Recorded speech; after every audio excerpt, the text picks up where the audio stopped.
In the dusty frontier town of Redemption Creek, there lived a man named Barnaby, a notorious glutton with a laugh as loud as his appetite. Though poor, Barnaby refused to work, preferring to scam meals from sympathetic townsfolk. When his schemes grew bolder, stealing pies from windows and devouring a whole ham meant for the church picnic, Sheriff Hawthorne threw him in the town jail. But Barnaby turned prison into his personal banquet. He swiped bread from other inmates' plates and slurped their bean stew, growling, "Ain't no law against eatin'." The prisoners revolted, storming the sheriff's office. "Save us," they pleaded. "That glutton's worse than a grizzly. We're starving while he's stuffing his gullet." Sheriff Hawthorne, a sharp-eyed man who valued hard work, soon realized Barnaby's game. Jail was his paradise. Free food, no labor. The next morning, the sheriff dragged Barnaby out, ignoring his howls of, "I'll behave, let me stay." "You'll learn the value of honest work," the sheriff declared.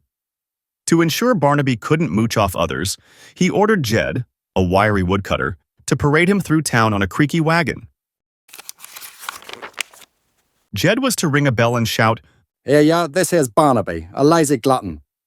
He ain't got a penny to his name. Don't feed him, lend to him, or trust him. Let him earn his keep." All day, Jed dutifully bellowed the warning, his voice hoarse by sundown. As stars appeared, he confronted Barnaby.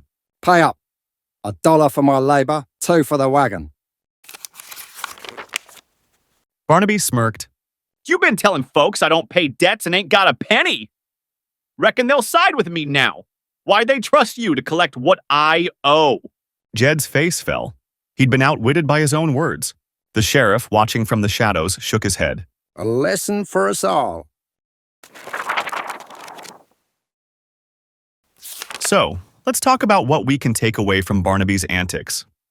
This isn't just a tale about a gluttonous man. There's some food for thought here, and no, I don't mean pie. First up, hypocrisy.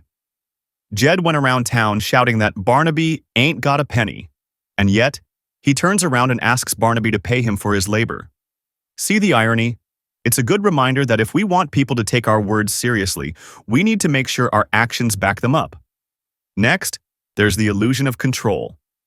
The sheriff thought he could shame Barnaby into reforming, but Barnaby turned the whole thing to his advantage. It makes you wonder, does shaming really work? Or does it just make people dig their heels in? Then there's the issue of poverty.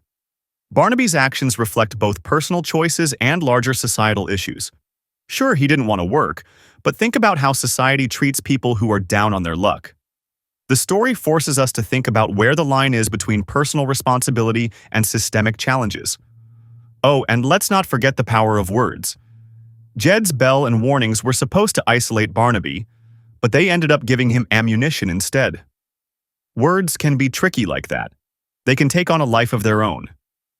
And in our modern age of misinformation, that's a pretty relevant point, don't you think? Lastly, there's the irony of justice.